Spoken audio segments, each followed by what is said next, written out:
Hello and welcome back to another episode of Movies in Black and White. I'm your host, Jacob Holmes, joined once again by my co-host, Raf Stitt. Raf, how are you doing? I'm swell, man. I'm doing well. Life is good. Can't complain.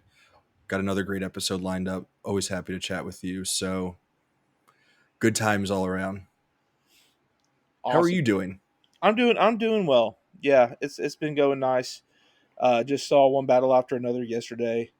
Not really anything to talk about for movies in black and white, but that's all the rage right now. So I know you're seeing it tomorrow. That's pretty exciting. One of the great movies of this year.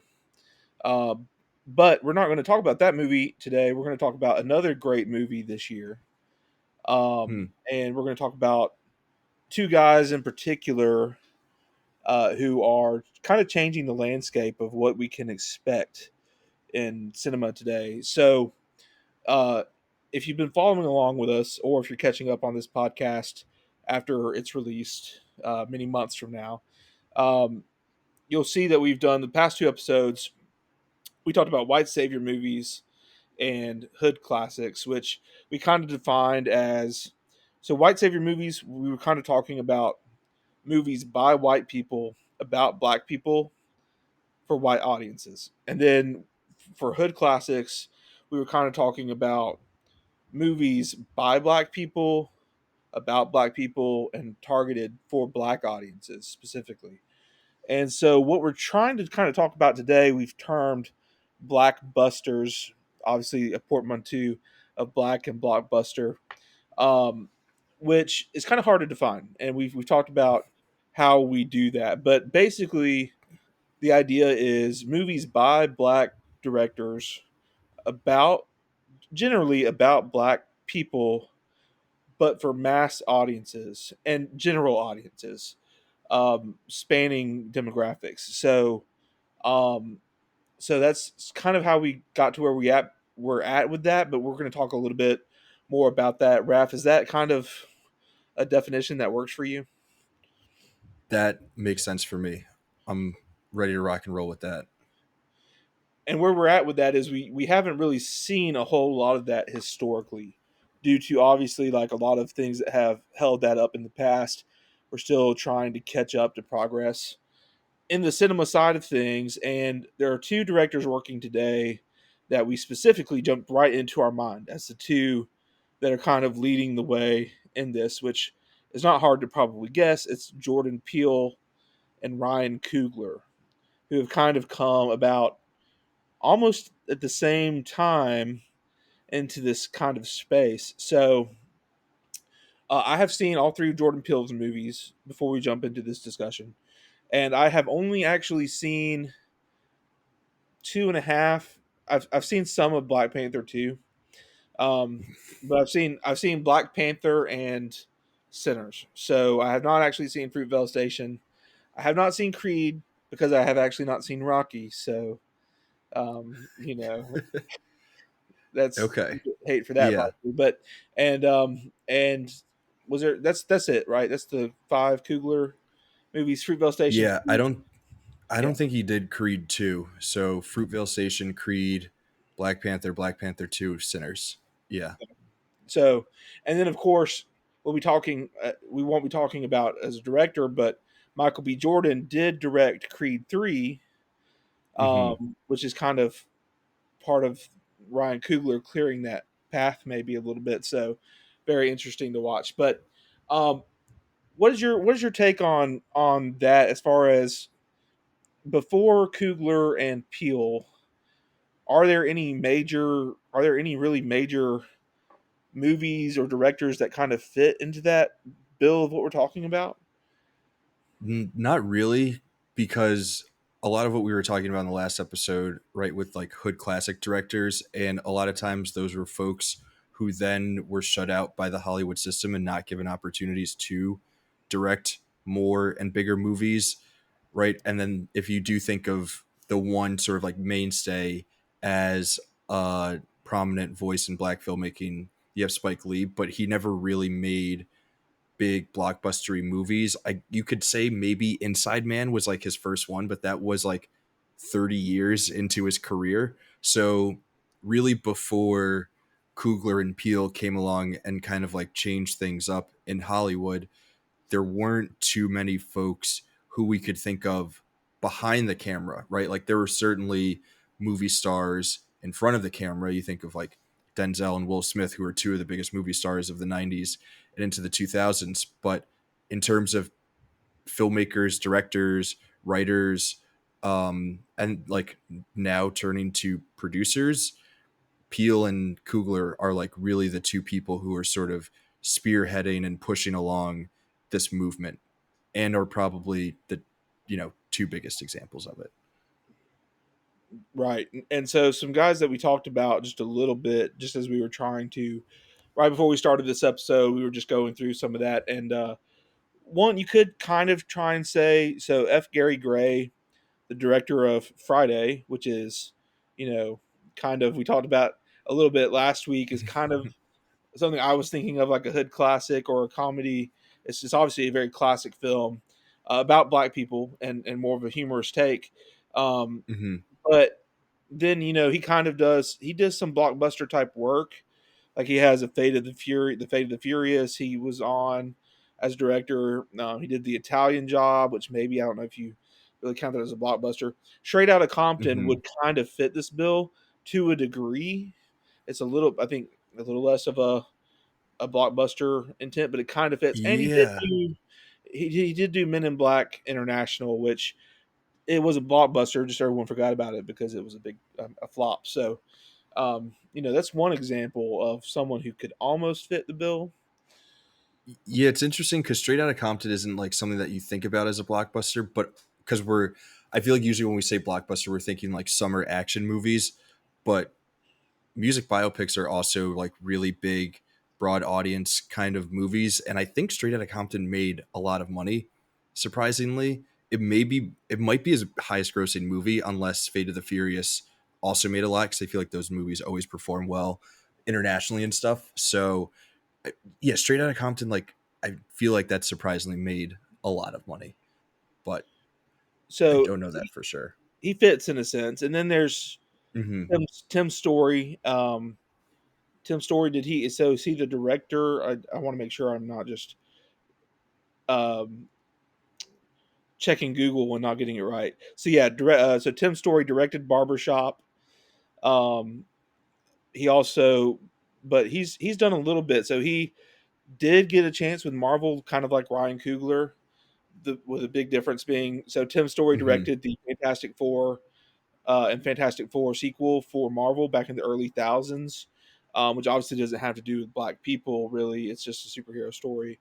And then he's also done some like moderate, like not really blockbuster, but some moderate like Ride Along and Ride Along 2 with Kevin Hart and Ice Cube that are kind of a little more mainstream maybe. And I know I heard about the It's Black funny and that Ink the years two ago.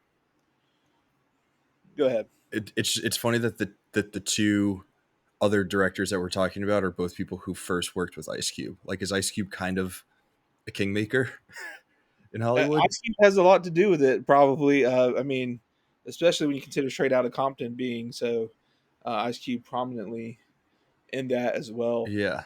Um, and then we also talked a little bit about some directors um, in the modern space. So like Nia DaCosta, right?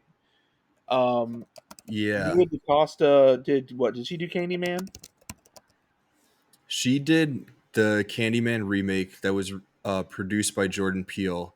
And that movie was like kind of cool. And when you watch that, you think, okay, this is a person who can like make some cool movies in the future, and certainly has an eye for like big, um, for sort of like big movies. Like, could be someone who is directing blockbustery type movies. And then I think from Candyman was then tapped to make the Marvels for MCU, and unfortunately just kind of got like stuck in the MCU system and kind of like grind it up and spit back out in ways that like we've seen a lot of other really cool like independent filmmakers who have a lot of talent get swallowed up by the Marvel machine, like Chloe Zhao or I'm trying to think of a few others, but like those are like the two big examples of folks who had a lot of promise and then went to go make a Marvel movie, and it didn't really work out. So now I'm curious to sort of see like what happens with the rest of Nia DaCosta's career, like if that ends up being like a huge like mark in her filmography, like a stain or whatever, and people don't really want to work with her, or if they realize, okay, probably wasn't totally her fault that that movie didn't work out the way that it could have. Like, let's give her more opportunities to make stuff. Yeah, and obviously, hopefully people do give her that chance. She does have 28 years later the Bone Temple coming out next year. So that is another blockbuster type film that she'll have a chance to prove herself on. Again, that's not about black people. That's just a black director getting opportunities in the general blockbuster space, which is great.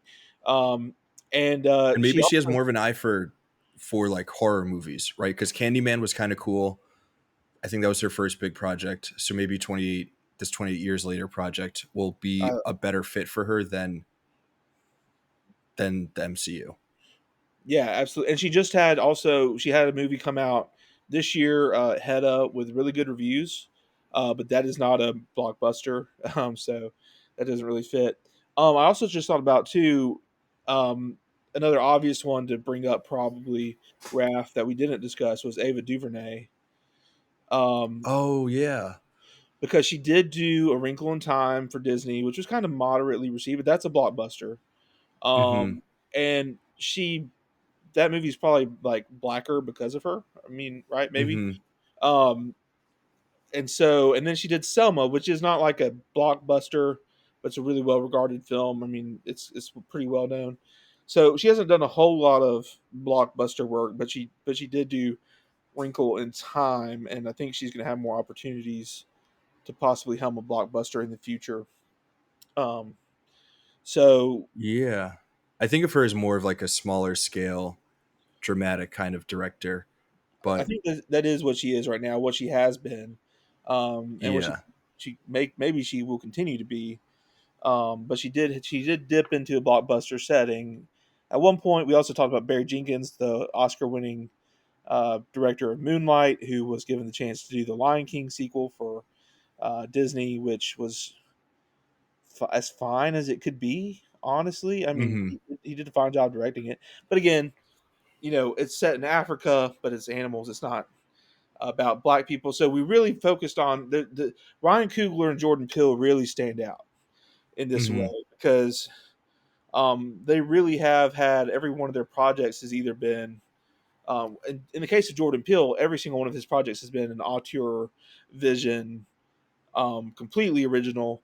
And Ryan Coogler has had like he dipped into, of course, Creed, which is a franchise that's been specifically a white franchise. Really, I mean, a white lead until he did Mm-hmm. Creed, and then, of course, Black Panther, which is based on Marvel Comics, and the MCU had established more white characters at that point.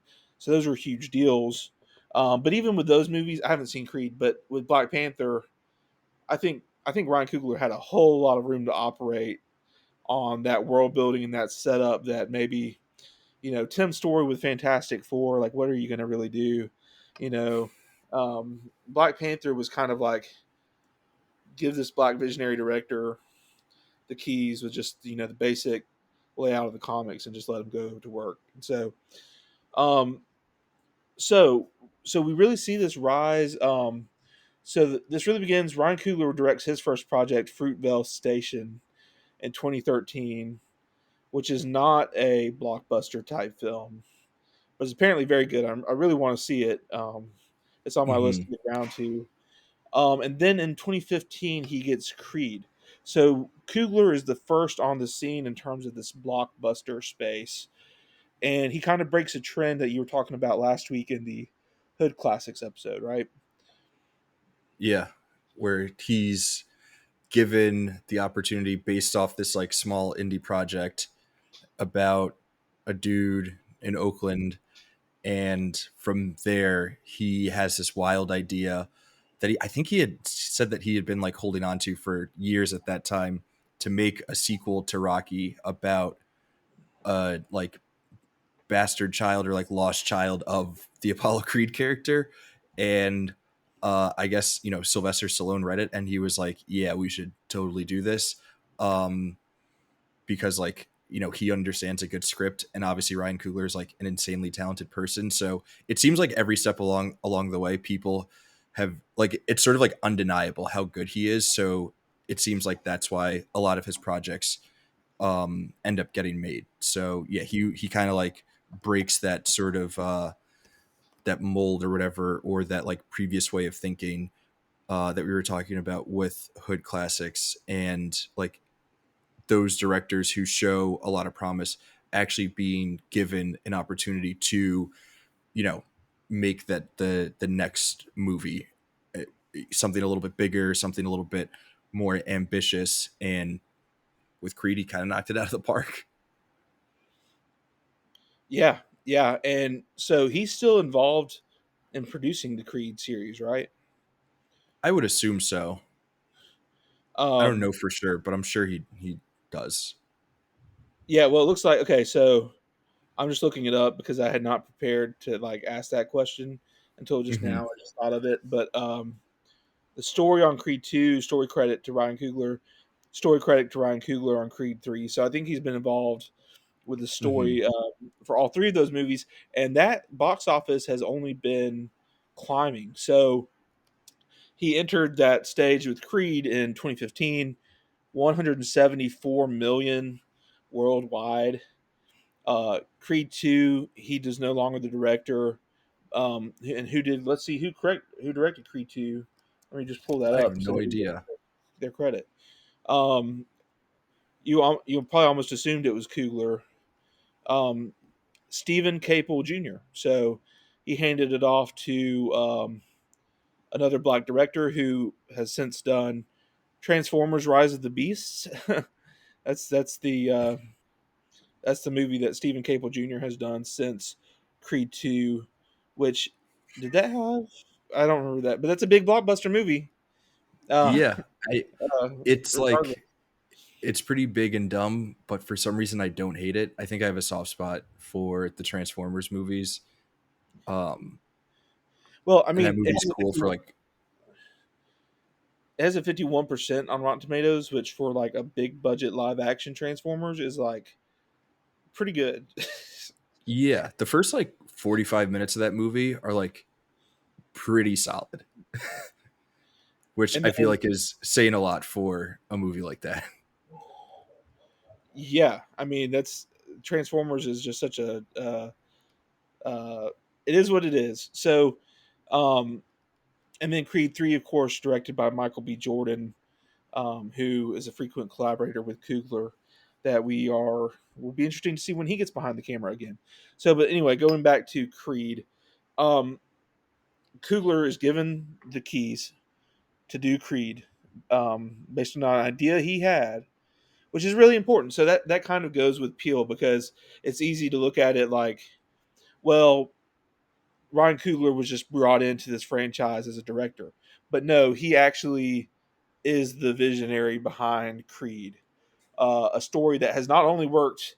That initial one made 175 million. Creed 3 made 275 million. So it just keeps on stepping up the game and making more and more money. So that story has really resounded. And so in that way, again, it's like these two visionary auteurs, even when Coogler is stepping into the franchise. Um, and then in 2017, what I think really kind of breaks this, breaks the dam wide open is Jordan Peele um, making a 4.5 million movie called Get Out. You know, the guy from Key and Peele making a horror movie. Like, he's really like, obviously everyone was insanely respect for Jordan Peele and how absolutely hilarious and sometimes nightmarish the Key and Peele skits were. Like you could see his creative talent, but like going into Get Out, people were like, I have no idea what this is going to be like. Um, and then for you, Get Out is like one of your favorite movies of all time, right? Yeah, Get Out's probably my top movie of all time. Um, Home Alone is like my favorite movie because I've seen it a bazillion times. But Get Out, if we're doing like, you know, real serious movies, is probably number one. And I remember when that movie first came out, I was like, the dude from the knockoff Chappelle show is making a horror movie. Like, that sounds so unbelievably stupid. There's no way that that's going to be any good. And there was like there was a movie starring Key and Peele that came out a few months before um, Get Out came out, called Keanu. That's about like the two of them like rescuing a cat or something, and Method Man is in it. It's a very bad movie. I don't think that they were involved in like writing or producing it at all. I think they just like wanted to like bank off of the popularity of Key and Peele and wanted the two of them to act in it. But that movie was trash, and I was like, there's no way that this dude can make a good horror movie. Like, this is going to be so unbelievably bad. And then one Friday night, opening weekend, I walked into a movie theater. I walked into the Nighthawk Theater in, you know, Prospect Park in Brooklyn, and I walked out and my life was changed. Like, truly one of the most insane, like amazing theatrical experiences I've ever had. Still to this day, one of my favorite movies, probably like the most impactful movie I've ever seen.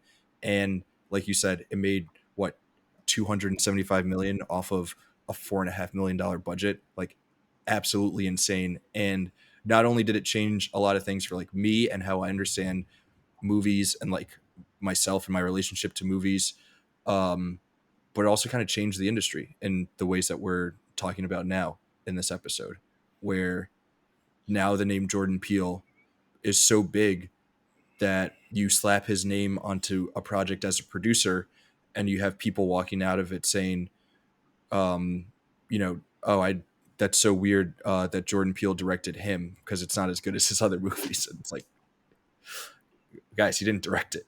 You were successfully fooled by the marketing, but like also like we understand now like why that movie is marketed that way, because of the draw that he now has as a name in cinema. So by the standards of what you would think of as a blockbuster, Get Out is a $4 million horror movie, basically. So in a way, horror movies are becoming more and more blockbusters, depending on what they end Mm-hmm. up being.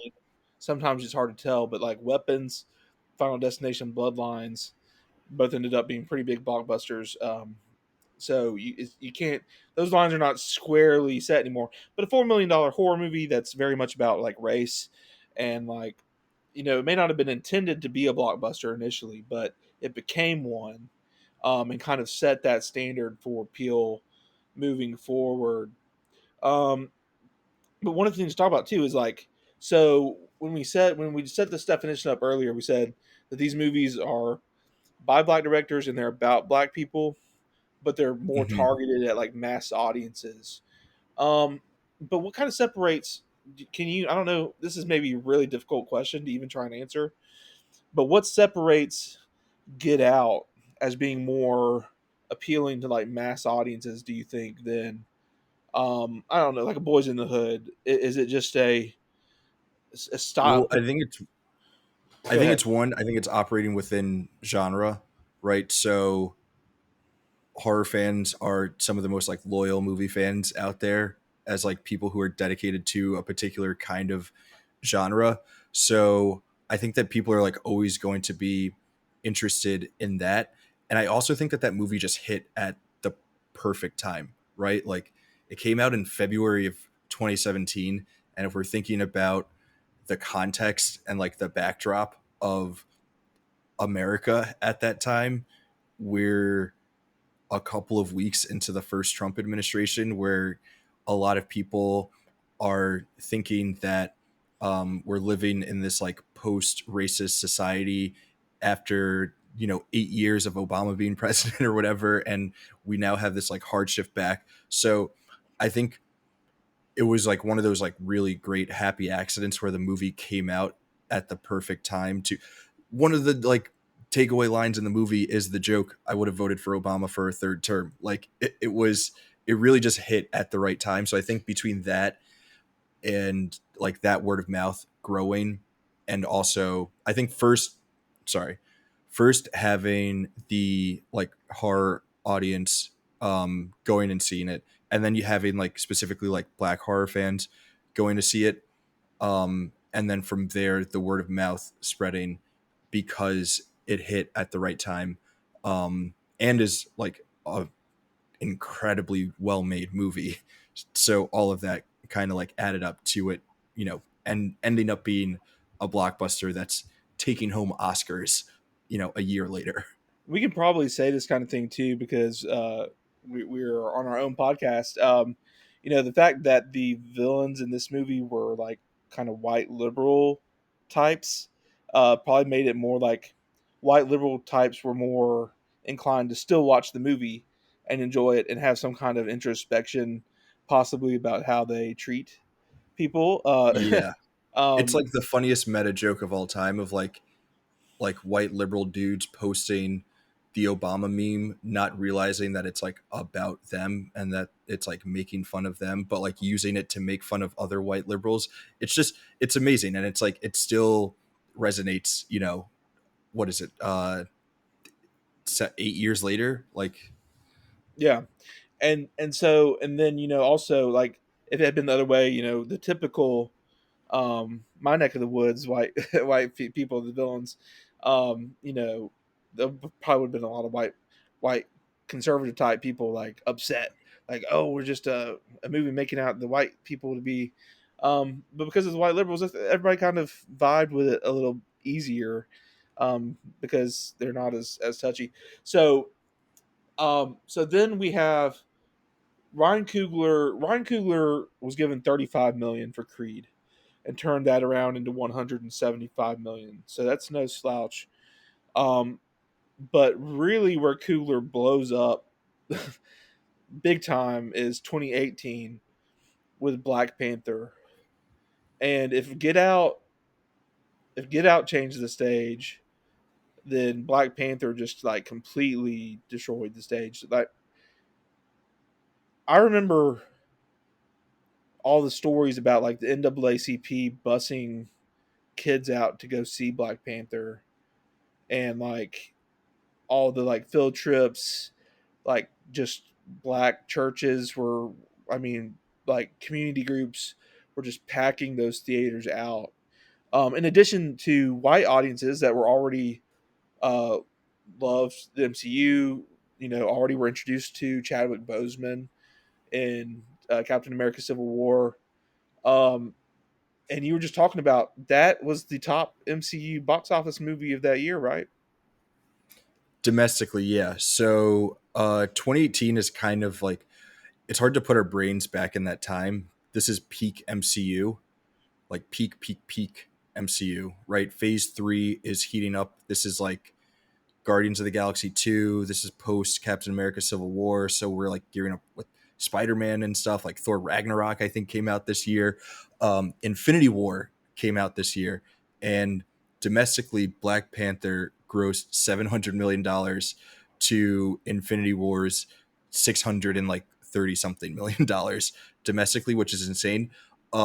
Internationally, Infinity War did end up making a bit more. It made $2 billion, and but Black Panther made $1.3 billion worldwide, which is, that's like pretty remarkable. And obviously we know like everything else that ended up happening with that movie, like the cultural impact. It also got nominated and won Oscars, like things that comic book movies don't do.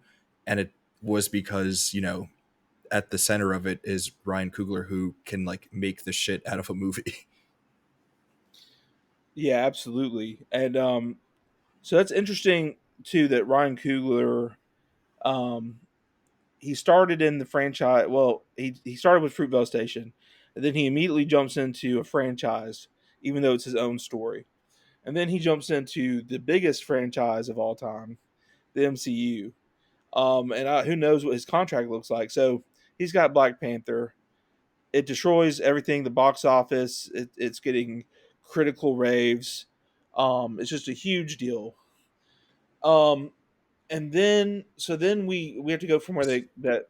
Go before we ahead. move on from Black Panther, I like just like go like being back in 2018 and like thinking about the cultural impact of that movie, and like obviously like it became a bit of a joke. There was like an SNL sketch about it, but walking out of the theater and like seeing like little white kids doing like the Wakanda Forever thing was like pretty like it still gives me goosebumps thinking about it. Like as a black American who like spent so many of my younger years watching superhero movies and consuming superhero stories of like people who didn't really look like me and like wanting to be Spider-Man or Batman or Wolverine or whatever, and then like knowing that there was an entire generation of kids, both kids who look like me and kids who don't look like me, wanting to be like a superhero who does look like me was like such an insane thought. So like beyond the movie being really well made and beyond it making a gazillion dollars and beyond it getting Oscar buzz, like that cultural impact is something that can never be taken away from Black Panther, and I think has like um even though the shift has probably tried to go back a little bit, I still don't think that I think that we are still moving in a progressive way in terms of like that shift happening. And we now live in a totally different kind of like media world where something like that is more possible than it was 10 years ago. Yeah, and I think so. I do think it's interesting for talking about what came next for Peele and Coogler. In my opinion, and probably in the general consensus opinion, even though there's some people who definitely would disagree, I think the overall opinion would be the next two movies from Peele and Coogler were like slight stumbles Mm-hmm. comparatively. So Us, I really dug the style and the approach of Us in the beginning. I didn't feel like that movie all came together in the best way. I think there's a lot of people that think that. And then Black Panther 2, Ryan Coogler was just put in a terrible spot with the passing of Chadwick Boseman, which he handled so well.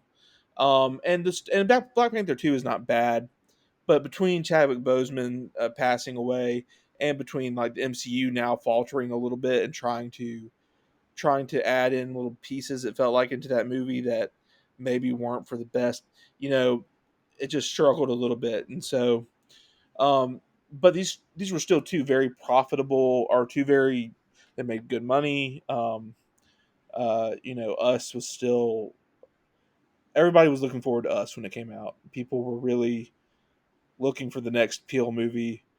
It was a very discussed movie. Everyone had to go see it because everyone was discussing it, even if they didn't ultimately love it as much. What did you think of those two movies? Am I is that kind of how you feel? Is that they were like slightly like steps down from those two major like announcements? Yeah, yeah. I still think that they're both like above average movies. I think you hit the nail on the head with Black Panther 2. Like how does one handle this like the loss of the star who held everything together so perfectly in the first movie and was like obviously destined to, or I guess not destined, but like he was on this path to like be this like amazing star in the core and center of the MCU and Black Panther franchise going forward. Um, but then also like thinking about like where these movies came out in the MCU timeline, like 2018 as peak MCU was also when they were just like tapping cool directors who were allowed to like make their own movies. Like this was when Taika Waititi got to like still be a cool director who made like a cool Thor movie. And I think there were some others around that time too, like James Gunn getting to do like James Gunn things in Guardians of the Galaxy, as opposed to when Black Panther Wakanda Forever came out, and it was like it felt like every movie had like so much Kevin Feige in it that it became annoying. So yeah, with all those things, it was still like pretty above average comic book movie. And then I think Us is like still pretty cool. There's so much buzz around it because like how is he going to follow up Get Out, and almost an impossible, not even almost an impossible movie to follow up.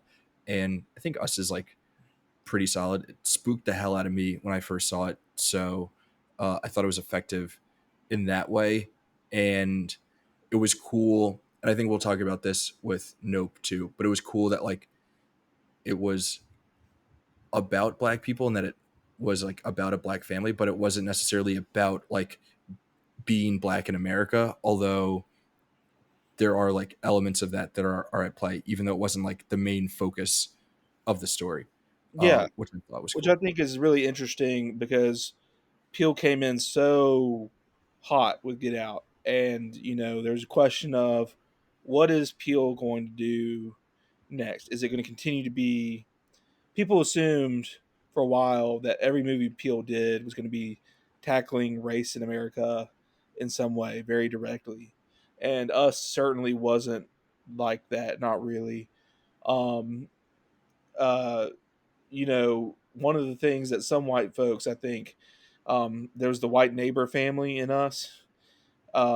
And there's that Yeah. whole scene. I think sometimes white people didn't know how to feel about that or what that was supposed to say.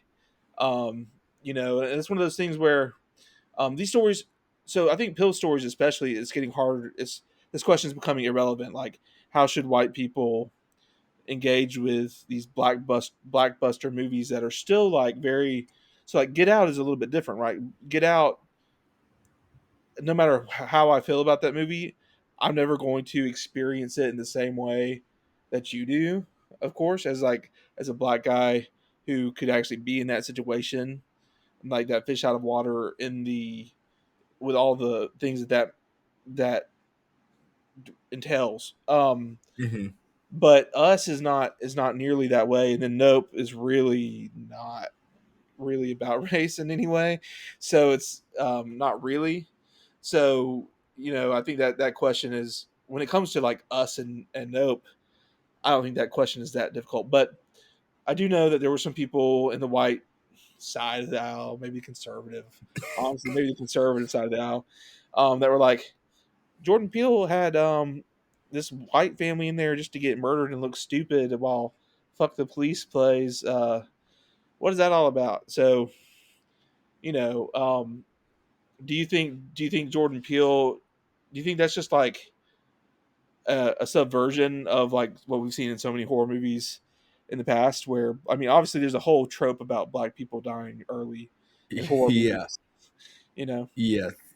The that were to the point where there have been like meta jokes upon meta jokes within horror movies about that trope. Um, it may have been a joke about it. It probably was, which is like totally fine. I feel like I remember.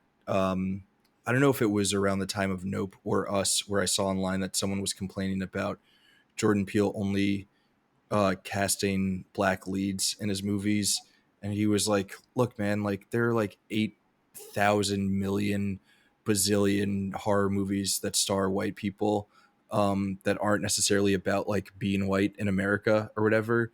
So like, I'm just gonna cast black people, even if I'm not explicitly making a movie about being black in America, just because like that's who I want to have act in my movies. So obviously, like with that, right, with the main family and us being black, there are like the subconscious things that we're bringing to the movie as audience members, that will change the way that we're reading some of the things happening in the movie, even though again it's not like explicitly about race in America.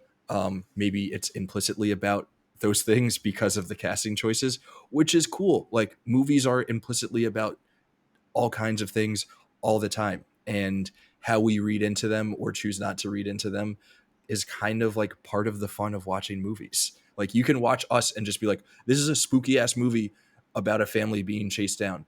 Or you could be like, this movie is about the Underground Railroad or whatever, like this is a Harriet Tubman movie or something. And both of those readings are fine. and yeah, Harriet Tubman, the Underground Railroad, they famously, in order to survive on that railroad, they ate the bunnies, the the little white rabbits. um, Is that a so thing? Or I don't are know. you, I was you just pulling in my Us, leg? like the white rabbits were all down there in those cages. It's like that. That's the Yeah. anyway. No, the I think that's interesting. Because I think the way Peele said that at the time was came out a little bit wrong. Not that it really matters, but I think when he said that, he was saying, "Well, we've seen that story before with white people, in that, which is it's not really like obviously you can tell infinite stories about white people, you can tell infinite stories about black people, and they're all interesting. But I think obviously what he meant is what you said, is like why not cast black leads, and that's the whole thing is if you're a black man and you're making a story and the race of the character isn't like ingrained into the fabric of the story, then why wouldn't you make it, the race that you are, especially It when implies it implies this idea, the other way of thinking, that like white is the baseline and everything else is different, as opposed to like all of us being the baseline and any of us can have a universal story that like other people can then apply their own lived experiences into. um where like too often the idea is white people are the only universal and anything that strays from that is different. So if you want to make something universal, it has to be white people, but like yeah, black people can also have very universal experiences. and that becomes even clearer. Pill goes even further that direction. It's really hard. I think it'd be very difficult for the most part to tie Nope and try and tie it up in some kind of racial stuff when it's I have really. thoughts. I mean, there's stuff there. There's elements there, but the overall thing about spectacle and all of that. Um, but Nope was a return to form to me for Jordan Peele in a big way. Um, I mean, I loved it. I love it more the more I think about it. I really need to see it again. 2022 was a great year for movies, and I Hmm. constantly try and figure out where to put Nope in my ranking of that year because it's so good. But there's so many other movies. I'm like, how do you put that? But man, Nope was a true like blockbuster. I think beyond anything, Jordan Peele. I don't know if that's his most expensive movie to date. We could Hmm. probably look that up, but it looked the most expensive. And it was just incredibly epic in scope and like content. And so, um, but since you're interested in talking about it, why don't you talk a little bit about Nope and uh, and the elements that you're talking about? I adore Nope. That was, I think, my top movie of 2022. And it wasn't until I was putting together the list that I was like, I can't stop thinking about Nope. Like I thought that there were other movies that I liked more, but for some reason I couldn't get Nope out of my head. And it's kind of like it's really cool because it's just like it's space Jaws, right? It's Jaws with an alien. And so with that story, so with space Jaws, you can really, like Jaws, it can be anyone. Jaws can be about white guys or it could be like three Mexican dudes on a boat. And it's the same story about a shark, which is the same deal in Nope. But I do also think that Nope is, even though it's not explicitly about race in America, I do think that there's a lot of interesting stuff at play in terms of specifically like the racial dynamics between Asian Americans and Black Americans, and like where Asian Americans sort of like sit within the dynamic between Black America and white America, and how they like play with both of those. And like the Stephen Young character, I think, is like a really interesting example of all of that.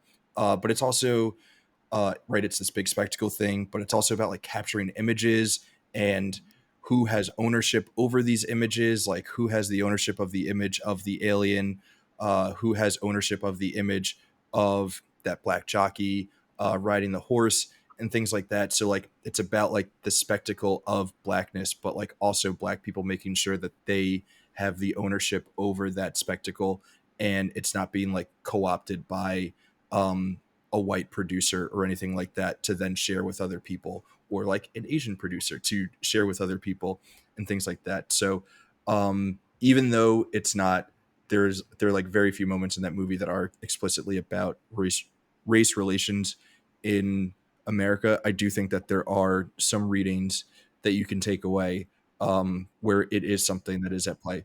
But it can also just be a really cool story about siblings chasing down an alien.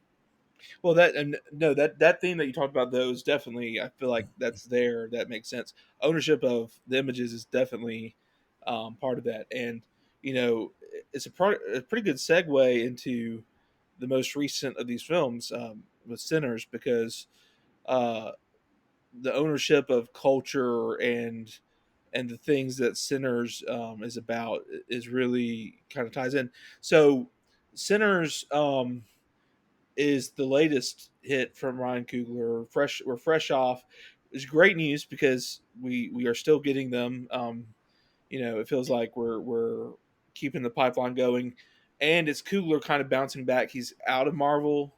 I think he's still working with Marvel. He might be working on producing something else. I don't know, but he's come out of Marvel and he's made a new hit, and really his first fully original hit since Fruitvale Station, which was, I guess, based on a true story. So this is his first true, like, completely spun up narrative, and he just really landed it. And is For a long time, people thought he was going to win Best Picture. That may or may not be the case anymore. But he's gonna be nominated for Best Picture. He's gonna be nominated probably for Best Director.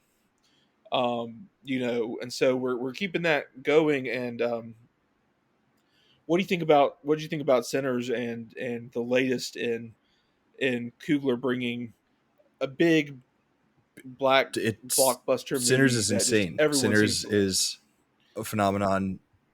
The whole Sinners thing this year is absolutely amazing and spectacular. The whole like the marketing campaign of him with Kodak explaining the different aspect ratios and film stock was like the most genius marketing that any movie has ever done, because 70 millimeter showings of that movie were sold out across the country for like months after that.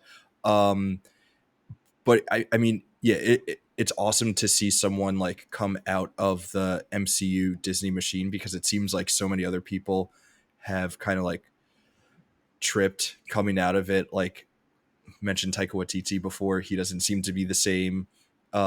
Nia Costa might not get many more opportunities going forward. Who knows what's going to happen with like what Barry Jenkins is able to do next after his run with Disney. It seems like James Gunn got out um, at the right time and has been able to like do his own thing. So yeah, the fact that Coogler was like able to get out of Marvel, and again, I think this is all due to the fact that he is like an insanely talented filmmaker. Like he has shown time and time again that he's like one of those people who just has an eye and an ear and a voice for filmmaking that like you just cannot deny him at any moment, because he's probably going to put together something that's like pretty great. And I'm sure when people were seeing or like reading the script for Sinners and they were like, "Oh, this is the dude who made Black Panther. Like, this is gonna be awesome."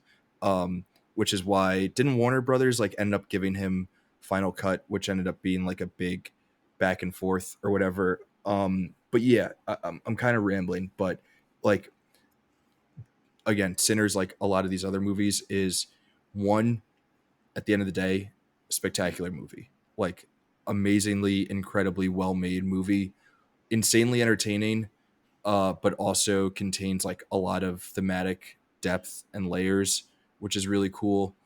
And then the cultural impact, like people like chatting around the water cooler about Sinners was not something that I thought, but it became not only like a film nerd movie, but also, um, to use it in the derogatory sense, it became a coworker movie too, a normie movie, if you will, which is, I think, again, just like speaks to how insanely talented this dude is as a filmmaker. What do you think? So again, this conversation where it gets a little bit difficult is, so here we have a movie, Sinners, that is direct. It's a genre film. It's directed with a style that is driven towards appealing to mass audience. and yet the story is also about black culture and white people coming in and kind of, this trade off between assimilation and like absorbing this culture. And how does that square away with, how the movie itself has permeated through both, is beloved by both black people and white people. And, and what do you think this does in terms of like continuing to this piece of great black art being appreciated by Yeah, people of all I think it's races? What's the impact of that? it's it's it's hard. Like I don't know what the answer is. I want to again say it's because the movie is like so undeniably good, but it is really um there probably are ways to watch it as a white audience member and like not actually do any real examination inward about your place within what it is that's being displayed on screen. Uh, and I think that's because the movie does it in a way that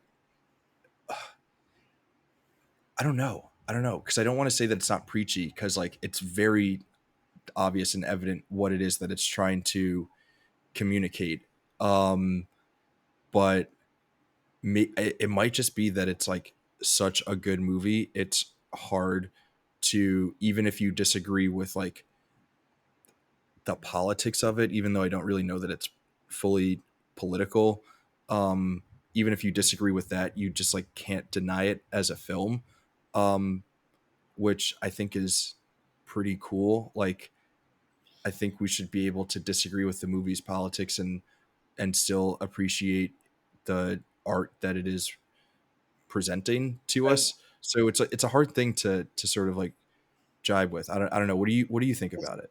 well, I think it's interesting because it's not like, again, we're kind of talking about too, where like this line between maybe ownership, and like, in Sinners, the vampires are clearly like kind of sucking the cultural um, singularity out and just kind of watering it down between everybody. That's like, and I think with Sinners, appreciating the movie Sinners can be done, I guess, in a way where we're celebrating the difference without maybe taking ownership of it. Like we're saying, this is great. We're letting a black artist do art that is a very black story. We're not trying to mold it into something else. It just exists, and we're not trying to lose that spark. I guess maybe in some ways, when a black director is kind of doing a movie that is just not a lot, like that can't get into the full, we want some of the spark of what the black director gives without letting them actually engage with something interesting. Maybe is a better example. So I think it's good, and I think it's continuing to show that there's space for great black filmmakers to make movies that are about black people, that are full of black people, and Haley Steinfeld. Um, Who's apparently like 1/16th black in real life. yeah, who counts under old racist rules. One Um, drop, baby. We so got her. so More bars. so um, I think it's showing. One, I guess one dot is a dot. Two dots is a line, and then every time you have a success like this, it reinforces that pattern, right? So it's like, yeah, Ryan Coogler did do well with Creed, and he did amazing with Black Panther, but he's not done. We've got Sinners, and Jordan Peele did the miraculous with Get Out, but he continued that with Us and Nope, and hopefully that continues to translate to more black filmmakers getting a chance, and not just Ryan Coogler and Jordan Peele getting that opportunity. We talked a little bit already about Michael B. Jordan, of course, the star of Sinners, the star of Hmm. Creed, he was able to direct and get behind the camera on Creed 3, working with Ryan Coogler, and did a great job and directed that movie to its biggest b- box office of the franchise, at least the Creed franchise. And so, hopefully maybe Michael B. Jordan has that gift behind the camera and we see more of him behind the camera. Maybe he's the next person in line to help expand this a little bit further out. Maybe Nia DaCosta has the juice and she just still hasn't been able to be given her vision. I mean, she's got a doubled up, right? She's a black and she's a woman. And if I said she's a black, you can cut that. I did not mean to say I was going to say she's a black woman. Then I said she's black Oh and a boy. woman. I don't say that. Okay. Um, so He she's a got his black ass. she's a black woman, and so she has that obviously a little bit. We know that women directors are also less common. Same thing for Ava DuVernay. Um, what projects, what studios. A lot. I mean, all this comes down to like studios being willing to work with directors because these directors can make all the great indie films that they kind of Hmm. want. There's more room in those spaces, but studios are very tricky. They like demographics. They look at statistics and think they know the numbers. They didn't want to make a Kylo Ren action figure because they were like, what boys want to play with a Kylo? I mean, not Kylo Ren, a Ray. They didn't want to make a Ray Right. action figure because they're like, she's a girl, and little boys won't want to play with a Ray action figure. And then people were like, what the hell? Like she's the Yeah. protagonist of the movie. Like, dude, she has a badass like staff. Why wouldn't Yeah. So studios are just so head in the sand about demographics. It takes time and time again proving them wrong and saying we can make big movies that people will come to. Because I think what studios probably thought about Jordan Peele and maybe in some sense about Ryan Coogler is that these movies won't be able to generate wide audiences enough because they're movies about mostly black people. It's going Hmm. to be basically black people that are interested. And if you just do the math of population of the US, you're like, that's too Yeah. small of a cut. But so these black directors are having to prove no, we can get, not only can we drive the black population out in droves, which by the way, if you have a movie like Black Panther, is insanely profitable because you're not just talking about coming out once, you're talking about coming out multiple times. You're talking about people who haven't been able to see themselves represented in this way historically. It becomes such a huge event. It doesn't even have to be the biggest event film of superheroes.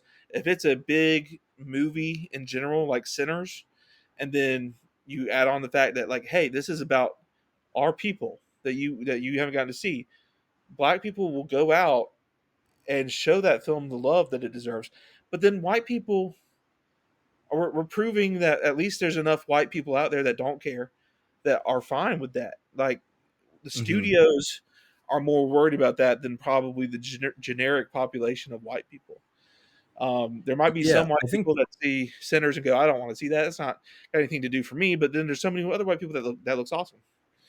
You know? Yeah. I think a lot of it is just like audiences have also changed. I think white audiences are probably a little less resistant these days than they were in the past. And I also think that it helps, right, with like these two guys in particular with Peele and Coogler. They are such talented filmmakers that like it doesn't really matter what it is that they're making a movie about. You're going to want to see it. Um, right. It's kind of like the like Spielberg thing, like uh who wants to go see a movie about like the saddest thing ever in the Holocaust? But like Schindler's List is just like so good that people have to go see it. So again, like if you're a white audience member and you're like, well, like is Sinners for me? It's about black people and it's like for black audiences. But also, I've seen all the other Ryan Coogler movies, and that guy's a really freaking good director. Like, I should go check that out. I just think that audience members are like a little bit less resistant to movies by black directors. And I think like these two specifically have sort of like helped that resistance go down. And in a weird way, what I hope for the future is that we get to a point where like black people also get to make mediocre movies that make $1 billion. So I hope that there are more. I'm forgetting the director's name, and like literally no disrespect to him, but like I hope we get so many more movies like Transformers: Rise of the Beast that like make like $400 million domestically, that are just like kind of whatever, but like people go see it even if it's about black people, and like buy a black director, because like, you know, we deserve that too. Yeah, well, like I said, hopefully, as much as Coogler and Peele are very young, so we got a lot of like Coogler and Peele movies left to see, which is exciting. But hopefully, they do break that door open a little bit. I think Peele has been, talked about being interested in like giving that leverage to young directors. Um, Mm-hmm. Although, it's funny, he was like very famously like really wanted weapons, which is specifically directed by one of the whitest kids you know.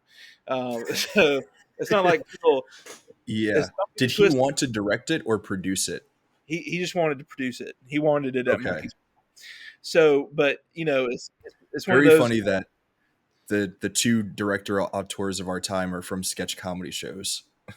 Yes, and yeah. So it's not just young unknown black directors that Peele wants to give an opportunity to. Um, Sadly, as you mentioned, him had some like promise in there, but it's also like one of the worst movies of this year. So it's I not can't wait to doing see it. it's not doing I feel like great. I'm gonna end up being in the him hive. I'm gonna be one of I'll be really the interested to see truthers. in the him hive. I wanted to like it a lot. It has good style in some places, and it has good performances from Marlon Wayans and Tyreek Withers. But it's the story is a problem. Story doesn't really work, but it is. But it was an opportunity. Again, Yeah. having that opportunity to fail, and it wasn't really a blockbuster, so we didn't um, necessarily get into Yeah. I that. But it think but that did have guy's a I little bit think of Justin Tippin is black. yeah, I think or Uh I can't I don't want to make any bad he might not assumptions. be. Yeah, he did win. I think he's a I'm gonna person of guess color. West Indies. I think he's a I person hope I of don't get color. canceled. I It would be funny for it to get canceled on this don't. show I don't know if we specifically. meant to. Sorry, no insinuation that he was a black man, but he is a person of color to some degree, and he's won an NAACP Image Award.